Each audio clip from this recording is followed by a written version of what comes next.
I am very proud of you and confident that the award shall inspire you to greater service to the nation and humanity. President Buhari affirms faith in the resourcefulness of the Nigerian youth, honors 110 ex-corps members for exemplary service. To invite the CBN governor for briefing on the opportunities and threats of the cryptocurrency on the nation's economy and security, and to report back findings within 2 weeks. Senate wades into restriction order on cryptocurrency transactions. Invite CBN governor for clarification. In pursuit of cleaner energy, federal government commissions solar plant to fast-track planned transition. Good evening. Thanks for joining us on NTA Network News. I'm Cyril Stober in Abuja. Reading with me tonight is Hingino John Adams from Lagos. 110 ex-corps members who distinguished themselves in the course of the 2018 and 2019 National Youth Service are to be given automatic employment into the Federal Civil Service. President Muhammadu Buhari, who gave the directive that any one of them pursuing postgraduate studies will also be given federal scholarship up to doctoral level in any Nigerian university.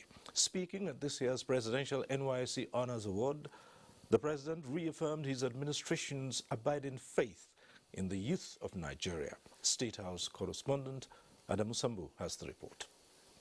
The 110 recipients of the Presidential Honors Award for the 2018 and 2019 National Service years were judged to have excelled in the cardinal programs of the NYSC scheme, especially in the areas of primary assignment and community development service.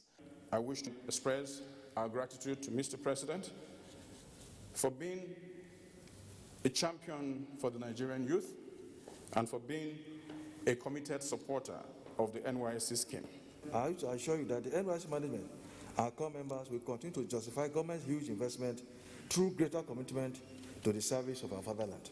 President Muhammadu Buhari, who congratulated the awardees for not only standing out amongst their peers, but also proving themselves worthy ambassadors of their families and indeed the NYSC. I am very proud of you and confident that the award shall inspire you to greater service to the nation and humanity.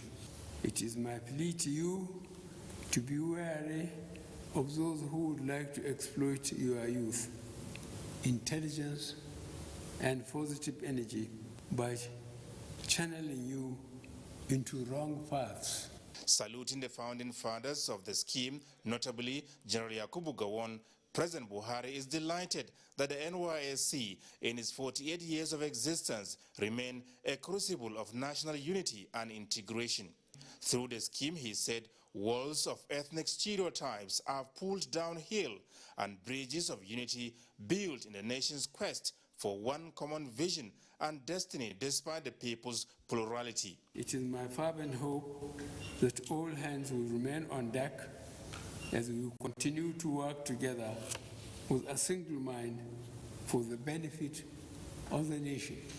May God continue to bless our youth, illuminating their minds and paths as they take steady and progressive steps towards the attainment of their set goals in life. The President described as gratifying that core members remained at the forefront in the battle against COVID-19 through the production of face masks, hand sanitizers, liquid soap, and several fabricated machines, thereby contributing towards curtailing the spread of the global pandemic. The enormous contributions members of the Service Corps are making to the improvement of our education, health, and social sectors, as well as rural development, remain a shining testament to the scheme. This has portrayed successive generations of core members as veritable agents of development. Apart from the incentives of automatic employment and postgraduate scholarship, the Presidential Honors Award recipients also carted home cash rewards. From the State House, Adamu Sambu, NTA News. In the meantime, it's a new start for 56 Nigerian youths and women as they graduate from a skills and vocational training program jointly conducted by the National Directorate of Employment and the United Nations Development Program. Emmanuel Ayimiro reports that the beneficiaries, drawn from Kogi and Plateau states, got full chain of starter packs in their areas of endeavor. Well, like many others, have been waiting for such an opportunity for a long time now. After obtaining his first degree without a white-collar job, at last, himself and others are now graduates in catering, photography, and GSM repairs. The idea is for them to set up micro-enterprises of their own within their localities, thereby becoming self-independent. 6 months has been very impacting. I learned photography and videography, and we have put I learned catering, and then the one I learned GSM repair. But the training has been worthwhile. I've learned different things, doing donut, pop-off, there is pastry, and also cooking. So I wish to go and exhibit this and be able to make use of it. The partner, UNDP and NDE, urged the unemployed to take advantage of the window of opportunities available at the National Directorate of Employment in order to exit joblessness. Expect them to go all out and establish their businesses, and we believe that by so doing we have created the opportunity for them to get employed. The 6 months collaborative effort by the NDE and UNDP is among various other empowerment initiatives to bail out the unemployed out of poverty. Emmanuel Ayimiro, NTA News. The Cabinet Committee for the Review of the Draft National Transport Policy met this Thursday at the Presidential Villa in Abuja. Vice President Yemi Osinbajo presided over the inaugural meeting. State House correspondent Jide Onifade reports. The terms of reference of the committee include the administration of which ministry or agency has the statutory authority to administer tolls on Nigerian roads and to determine the appropriate roles of the Ministry of Finance, Budget and National Planning and the Ministry of Works and Housing vis-a-vis the Ministry of Transportation in respect of the road fund proposed by the policy. Committee members at the meeting include Transport Minister Rotimi Amechi, Works and Housing Minister Babatunde Fashola, and Budget and National Planning Minister of State Clem Agba, who represented the Finance Minister. In the State House, Jide Onifade, NTA News. News from the legislature now. The Senate has resolved to invite the Governor of the Central Bank of Nigeria, Godwin Emefiele, to brief it on the Apex Bank's ban on cryptocurrency transactions by Nigerian financial institutions. National Assembly correspondent Ignatius Nkwo has details. 5th of February 2021, the Central Bank of Nigeria, through a circular, reminded and directed financial institutions against carrying out transactions in crypto or facilitating payments for crypto transactions, a directive that has continued to elicit reactions. The Senate, through a motion by Senator Istifanus Gyang, has resolved to intervene. The Senate, being aware that the action and directive of the CBN has attracted sharp reactions from Nigerians and has become a topical subject of national discourse. Bitcoin has made our currency almost useless or valueless. To invite the CBN governor for briefing on the opportunities and threats of the cryptocurrency on the nation's economy and security, and to report back findings within 2 weeks. Senate also resolved to invite the Minister of Health and other concerned bodies on the need to regulate the manufacturing, importation and use of syringes and needles in the country. Senator Ibrahim Oloriegbe moved the motion. It's further worried that majority of the imported syringes and needles are substandard or sterile. That is, they are used and reward syringes from Asia continent. The President of the Senate, Ahmed Lawan, met with Executive Intelligence Course 14 participants from the National Institute for Security Studies, Abuja, where he observed that their course is vital to addressing Nigeria's current security challenge. it is mandatory that when you gather the intelligence, you pass the intelligence to the other agencies that need them to operate properly. Senator Lawan also granted audience to a group canvassing for the creation of Adada State from the present Enugu State. Immediate past President General of the Hanes Ndibo, John Wodo, led the delegation from Enugu State. From the National Assembly, Ignatius Nkwo, NTA News.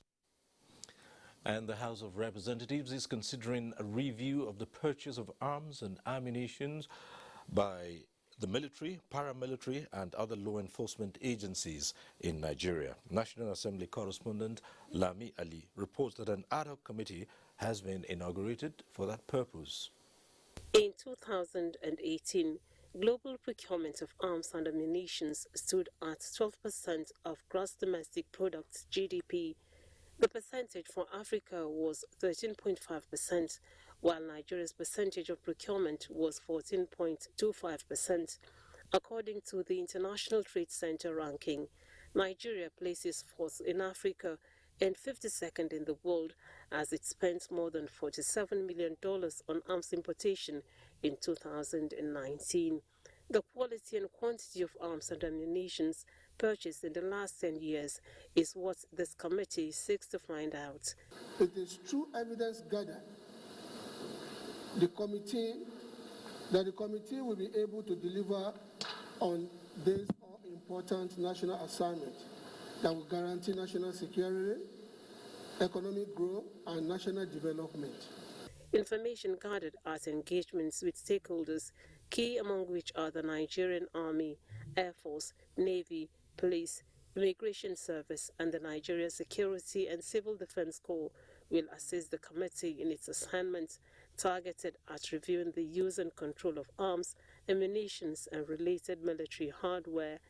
Meanwhile, the Senate and House Joint Committee on Police Affairs has endorsed the 11 billion naira capital component of the Nigeria Police Trust Fund budget for 2020, following President Buhari's assent to the trust fund bill. So it is after this budget we will now assess what they have done so far with this 11 billion naira that we approve for them as capital. From the National Assembly, Lami Ali, NTA News. Security matters now. The Defense Headquarters is strategizing and upscaling armed forces operations across the country following the recent appointment of new service chiefs. Defense correspondent Ismail Musa has details. Details of the briefing indicates that strategic, operational, logistics and administrative adjustments and changes are being put in place to rapidly address security threats in parts of the country. There is no doubt the changes will usher in new modus operandi. The combined efforts of the military and other security agencies, the coordinator notes, have resulted in the elimination of terrorists, bandits, and the arrest of pipeline vandals, as well as other economic saboteurs, particularly in the Niger Delta region. Troops of Operation Lafia Adule on various occasions made contact and engaged on Boko Haram.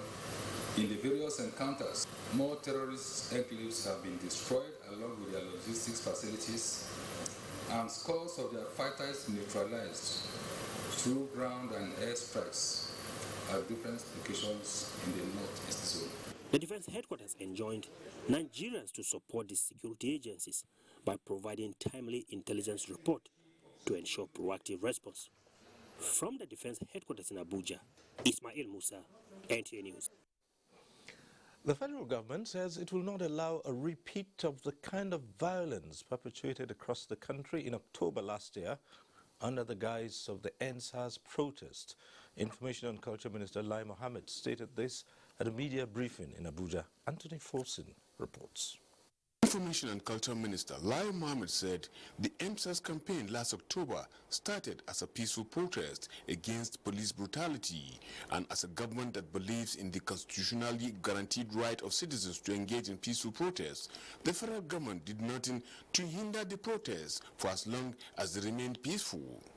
Aside from that, the federal government equally moved swiftly to concede to the demands of the campaigners. Unfortunately, despite the acceptance of the demands, the protesters misread the federal government's respect for the rule of law and definitely continued to demonstrate and occupy a public facility even after a curfew was declared by the Lagos State government.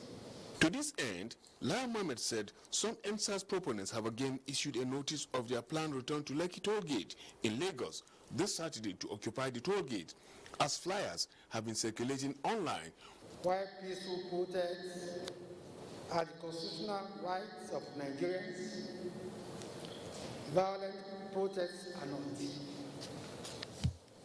At this time, the chances that any peaceful protest will be hijacked are very high. It is in the light of this that the Information and Culture Minister restated the federal government's determination not to allow a repeat of the wanton destructions in Lagos and other parts of the country, which still remains fresh in the minds of all Nigerians. And to those who are hiding under the cover of human rights and justice for another round of destruction should have a rethink. Like we have said many times, anyone who has any information on the alleged shooting or purported massacre at the Lekki toll gate, including the names and addresses of those who were purportedly killed, should head for the panel to give it such information. This is how to enhance the search for justice, not by rabble-rousing or engaging in media shows. Against this backdrop, the federal government, however, warns that any attempt by the NSAS planners to reoccupy Lekki toll gate will be resisted, and also warned their collaborators abroad, whom he said are fanning the embers of violence and inciting Nigerians back home, to steer clear, as no government anywhere around the world will allow a repeat of the killings and maiming caused by the hijackers of the last October NSAS protests. In Abuja, Anthony Forson, NTA News. And it's time for a first break. News will continue in just a moment.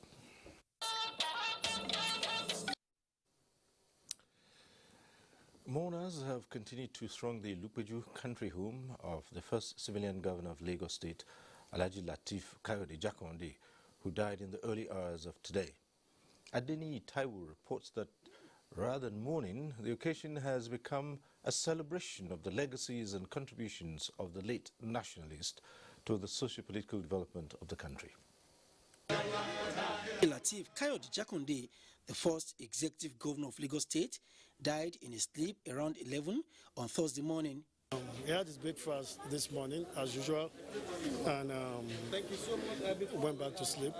About 11, his aide, noticed that he wasn't breathing. Since the news of his passing was announced by the state governor, Babajide Sanwo-Olu, mourners, most of them grateful residents of Lagos State, have been visiting his Ilupeju country home to celebrate a leader whose history is not only intertwined with that of Lagos State, but was also credited with laying a solid foundation for the development of the state. The education was made free, so that education will be available to all and sundry, particularly the poor.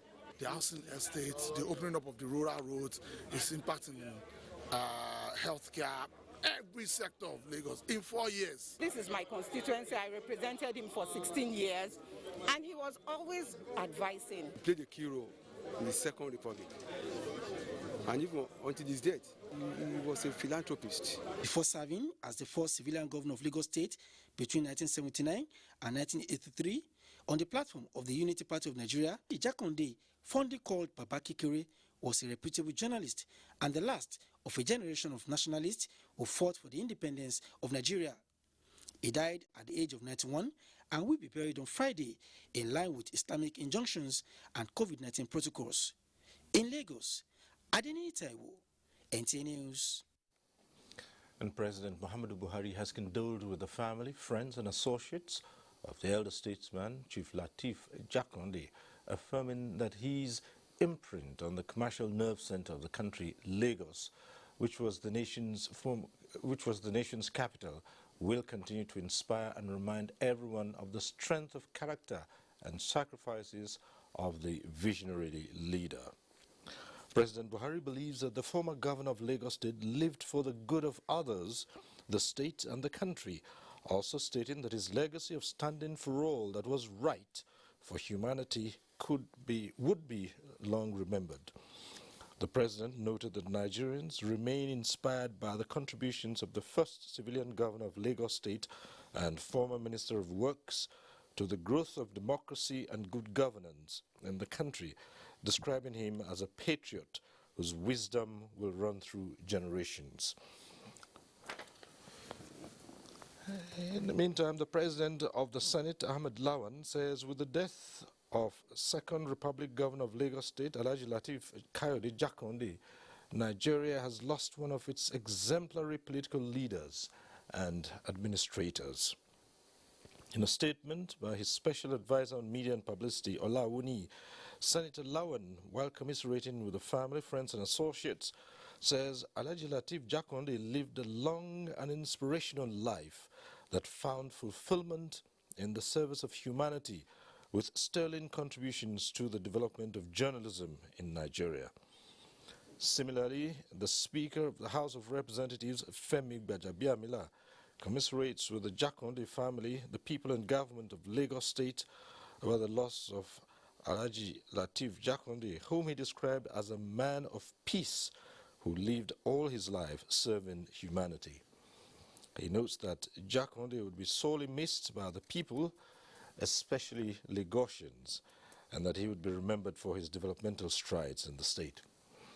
Also, Bauchi State Governor Bala Abdulkadir Mohammed has expressed his condolences over the death of Alhaji Lateef Jakande.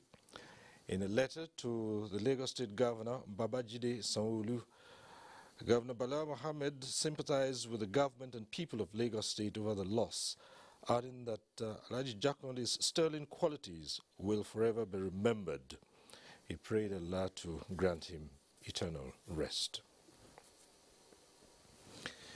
In a bid to find a lasting solution to herdsmen and farmers' clashes, an all-inclusive meeting with security agencies has been held in Ilorin, Kwara State to chart the way forward. The peace meeting, among other things, resolved to put a stop to night grazing and the deployment of minors as herders. Olajide Bello has the details. The main objective of the joint meeting is to sustain peace and tranquility Kwara State is known for. The herdsmen and farmers' crisis, kidnapping, armed robbery, raping, cattle rustling is of great concern to the association, hence the reason for bringing the stakeholders together.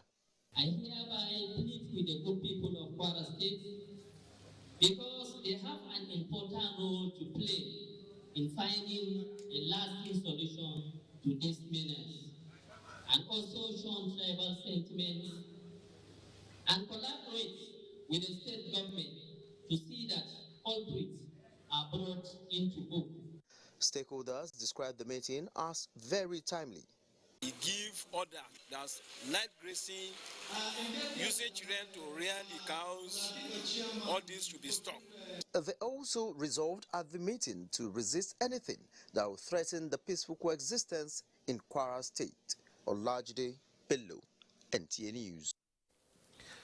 Some of the latest interventions by the Northeast Development Commission have now seen youth empowerment initiatives expanding into educational support projects and provision of agricultural inputs to smallholder farmers.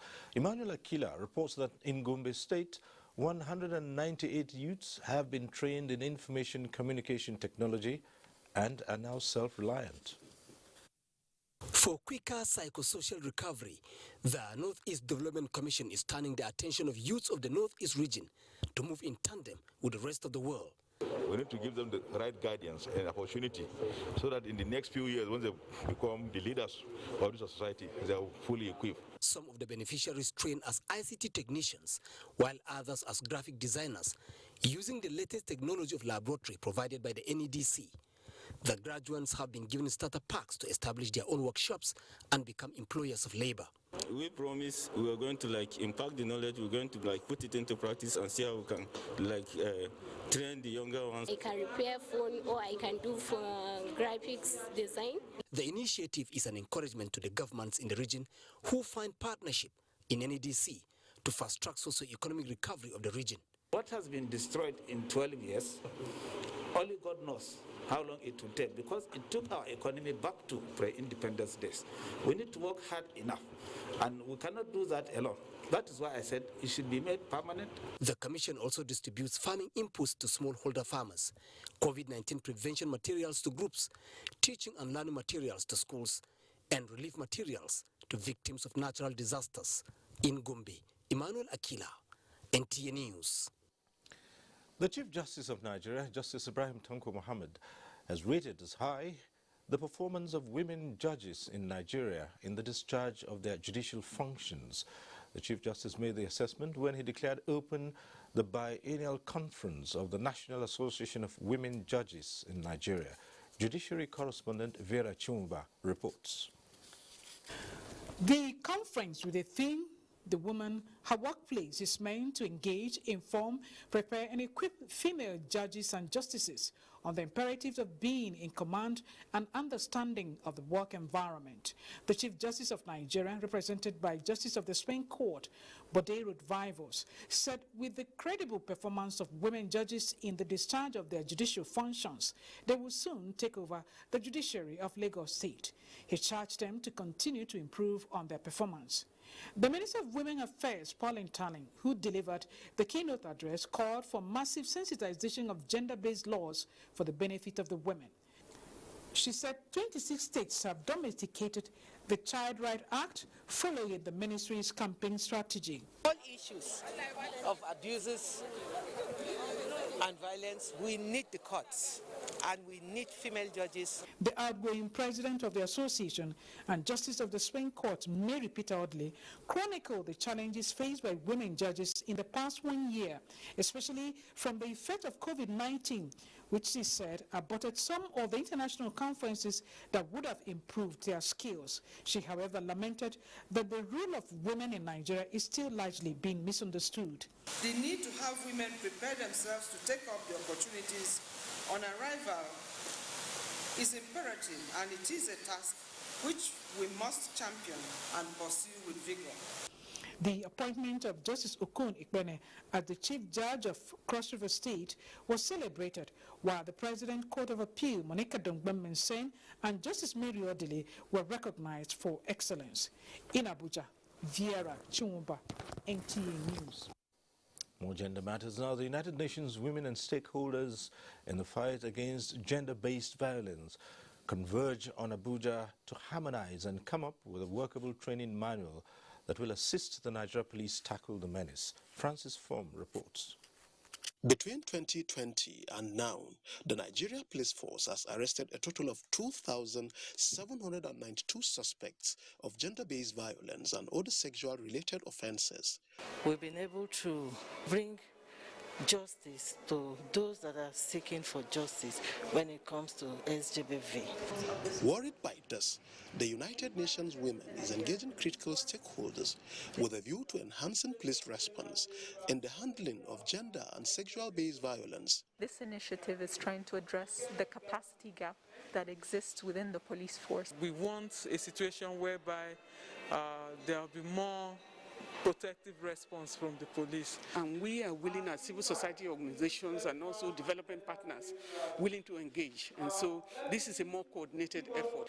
Why the manual is important is going to be a guiding policy that will help in handling the matters. Director General of the Nigerian Television Authority, represented by the Acting Director News, Halima Musa, says NTA is leading the campaign and exposing perpetrators of the crimes through news reportage. NTA tries to pursue these cases in court to their logical conclusion so that the victims will get justice and closure, as it were, and then, of course, try as much as possible to reduce to the barest minimum the commission of such crimes. Stakeholders expect that the outcome of the engagement will better position the Nigeria Police Force in methodology.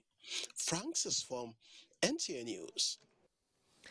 Well, the world is unanimously marking the International Day of Women and Girls in Science with a focus on the critical role science and gender plays in international agreed development goals captured in the 2030 Agenda for Sustainable Development. Mamso Demian Dati reports on the commemoration of the day. The Government Girls Science Secondary School, Kuji, Abuja, one of the very few in the country with all girls in sciences. The Minister of Women Affairs with the United Nations and other key players have chosen it to mark the International Day of Women and Girls in Science. It was discovered that around the world, women are consistently underrepresented in leading positions in science. The Federal Ministry of Women Affairs intensified her efforts to improve on the information on the place of girls and women in order to occupy a special place in science and technology. Access to our scientific and technological studies, as well as achieve greater equality in the relations between men and women throughout our society. Being a global event marked 11th of February annually, this year's theme focuses on women scientists at the forefront of the fight against COVID-19, acknowledging the critical role played at the front line as doctors, nurses, lab scientists in research development, among others. In Abuja, Momso Damien Dati, NTA News. Let's now join Hingino in our Lagos Center for more reports. Hingino. Thank you, Cyril. The Controller General of Customs Strike Force Team Zone A is following up its aggressive anti-smuggling drive with raiding of warehouses and markets for goods that illegally evaded regular checks and payment of stipulated customs duties. Michael Olale reports that this became imperative as most of the goods intercepted in the first month of the year were imported based on false declaration. The mandate before the Customs Strike Force team is to complement other units in enforcing trade compliance and arrest of unlawful acts in the process of trade facilitation. These 1,810 cartons of wine with duty paid value of 83 million naira were falsely declared as washing machines, but it's not for the timely intervention of the team. Such huge amount of money will have been lost to smugglers. This seems to be the latest tactics of smugglers as reviewed by other seizures like these 18 pallets of perfumes, cosmetics and bags falsely declared as silly machines. The question is why the smugglers prefer to conceal items in the name of machines. Machineries pay about 5%. Wine pays high duty and is levied. So, but non-alcoholic wine is contraband. Other items seized include 1,227 rolls of textile materials, 552 cartons of foreign footwears, 2,064 cartons of bulbs, and 1,920 bags of 50 kg foreign rice seized in the last 2 weeks, which the coordinator said is a threat to government's policy on domestic production. As long as they do this, we'll be on the trail. We fish them out, we seize them, we cause the financial loss. This is what we are paid to do. The strike force team said the successes recorded in the various operations within the month of January 2021 were achieved without any form of confrontations or injuries to officers. In Lagos, Michael Lale, NTA News. One of Nigeria's first digital payment service bank, Hope PS Bank, has created enrollment centers in the 6 geopolitical zones of the country to increase applicants' registration for the National Identification Number to enhance financial inclusion. Managing Director of the bank, Ayotunde Kuponi, said the initiative is also to partner the federal government in its citizens' identification. Abolade Salami reports. Of the National Identity Management Commission in recent times recorded large turnout of applicants trying to get their identification numbers in order not to be disconnected by their mobile network providers. In bringing this hope to reality without going through stress, Hope PS Bank, in line with its mission to serve as the digital bank for all, has provided a seamless process of registration to all Nigerians on a click on its website www.opsbank.com to fill the enrollment form and then visit any of the designated centers for data capturing. We see this as an opportunity to give identity to individuals. Our major goal in Hope Payment Service Bank is that of enhancement of financial inclusion because of the benefits of financial inclusion. And that's one of the reasons why we are part of this laudable development of enrolling individuals at our centers. As a payment system bank whose drive is to bring the unbanked into the financial space, Hope PS Bank, licensed by the Central Bank of Nigeria as a digital bank, has deepened financial inclusion and made banking experience seamless, most especially for new account holders. Attract people to come in to do their name registration, and by attracting them, we are available with Canvas. We have marketing tools all available. Any and everyone who chooses to, we are welcome to become an Hope customer. Very fast, I'll say it was fast, smooth and fast. Management of Hope PS Bank has assured its numerous customers of providing services that will protect their interests, while urging prospective customers to come on board with a dial *569*9# on their mobile phones. In Lagos, Abolade Salami, NTA News. We now take a break. Network News continues shortly. We're back in Abuja now. Vice President Yemi Osinbajo has been speaking on why Nigeria is changing to cleaner energy with the commissioning of yet another solar hybrid power plant by the federal government in one of its universities. The Vice President says Nigeria's energy transition plan to renewable sources is on course. State House correspondent Jide Unifade reports. Nigeria's plan is to reduce carbon emission by 20% by 2030, and this is in line with the globally endorsed climate change agenda and the Buhari administration's effort to connect more communities to off-grid power and reliable energy sources. Vice President Yemi Osinbajo, in a message delivered virtually at the commissioning of a 1.12 megawatt captive solar hybrid power plant at the Abubakar Tafawa Balewa University, Bauchi, said Nigeria intends to have 30% of its electricity supply from renewables by the year 2030. The nation's future workforce, the Vice President said, therefore, needs to be ready for this energy transition. On the benefits of the project, Vice President Osinbajo said already 22,000 students and faculties across the country are connected to completed projects in Kano, Ebonyi, Benue, and now in Bauchi states. The project executed under the Energizing Education Program, an initiative of the federal government, is aimed at providing 37 federal universities and 7 teaching hospitals with captive energy solutions that will ensure sustainable and reliable power for students and faculties. Jide Onifade, NJ News. And the National Power Training Institute of Nigeria, NAPTIN, is hoping that a partnership with the Nigerian Television Authority, NTA, would significantly boost the popularity and success rate of its skills capacity building initiatives. Director General of NAPTIN, Ahmed Balaji Nagode, met with the Director General of NTA, Yakubu Ibn Muhammad, to liaise on the planned partnership and how best to build stronger ties. Joshua Ojito reports. Though established in 2009 to provide training of personnel in the power sector, as well as train youths in various vocations for self-reliance, many Nigerians are yet to explore opportunities in the National Power Training Institute of Nigeria, NAPTIN.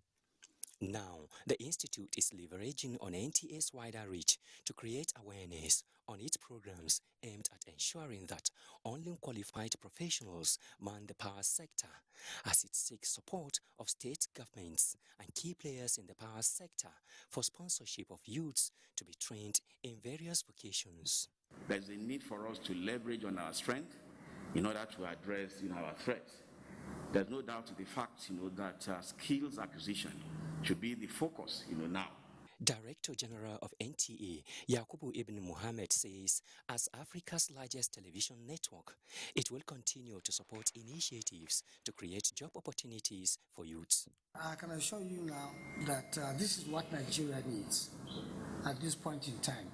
Skill acquisition is critical because it leads to self-dependence, financial independence, and so on and so forth. And you end up being an employer of labor.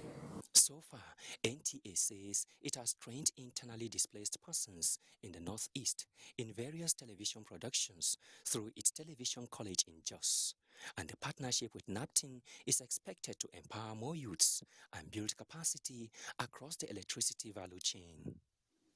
In Abuja, Joshua Ojito, NTA News.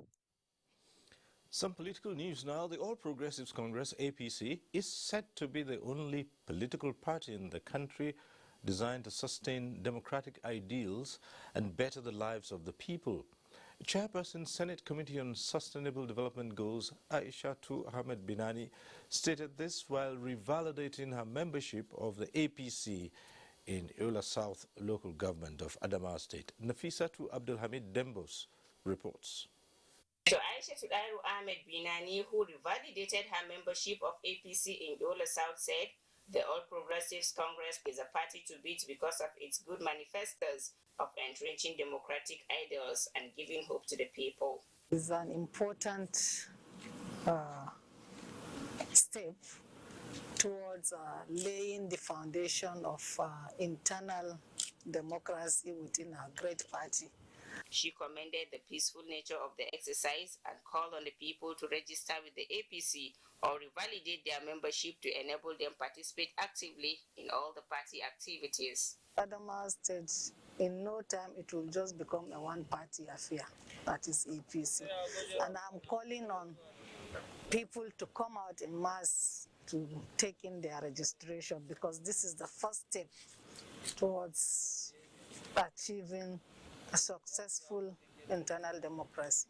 The exercise, she said, will continue to give APC the opportunity to provide evidence of democracy to the people and to further develop the country. In Yola, Nafisatu Abdulhamid Dembos, NTA News. And the leadership of the All Progressives Congress has commended President Muhammadu Buhari for the initiative behind the ongoing registration and revalidation exercise, which intends to give the party back to the people at the ward level. Ogun State Chairman of the APC Membership Registration and Validation Committee stated this in Abuja while receiving former Ogun State Governor Senator Ibikunle Amusun and other party members for the exercise. Lekon Agbonde reports. The exercise, which is taking place simultaneously at different wards in Ogun State, witnessed large turnout of party members who had come to take advantage of the exercise in revalidating their membership, while the prospective ones came for registration as new members. Receiving former Ogun State Governor and Senator representing Ogun Central Senatorial District, Ibikunle Amusun, and his wife, Chairman, Ogun State APC Membership Registration and Revalidation Committee, Ademore Kuye, said the exercise, among other objectives, is to give credence to local politics. I want to implore party members to take advantage of this opportunity and register with this great party. Senator Ibikunle Amusun, who was happy to be back at his word for the exercise, commended the initiative and canvassed support for the success of the President Muhammadu Buhari-led administration. Nothing meaningful, though, can be achieved in an atmosphere of insecurity. I can safely tell you, Mr. President is very, very concerned, and that is why all hands are on deck. He advised party members and prospective members to be orderly and comply with COVID-19 safety protocols while participating in the exercise. In Abeokuta, Lekon Agbonde, NTA News.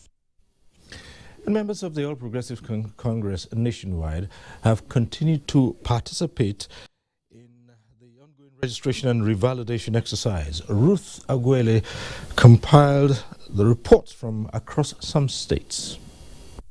It was a show of solidarity by members of the All Progressives Congress in Jos, led by the Minister of Women Affairs, Dame Pauline Talon. Sa'adatu Mohammed Kafa reports that the minister appealed to members of the party and intending members to participate fully in the exercise to increase the chances of future wins for the party. Door is open to the young, vibrant youths Nigeria is blessed with, both men and women, to come out and register. Until you register, you cannot be voted for. In Akwa Ibom State, Kelvin Samuel reports that the APC members in the state are leaving no stone unturned by putting mechanisms in place to ensure that Nigerians enjoy the dividends of democracy by joining the moving train. The party will win again because the party does not start with us and end with us. It's all over Nigeria. There is an opportunity for young people to take over this platform. This is the time. In Gombe State, Governor Muhammadu Inuwa Yahya has also revalidated his membership with the party, as reported by Emmanuel Akila. The governor appealed to the Revalidation and Registration Committee in the state to ensure adequate registration forms for new members so as not to stall the process. Our doors and windows are open for whoever is ready to join APC. So I've called on all members to revalidate.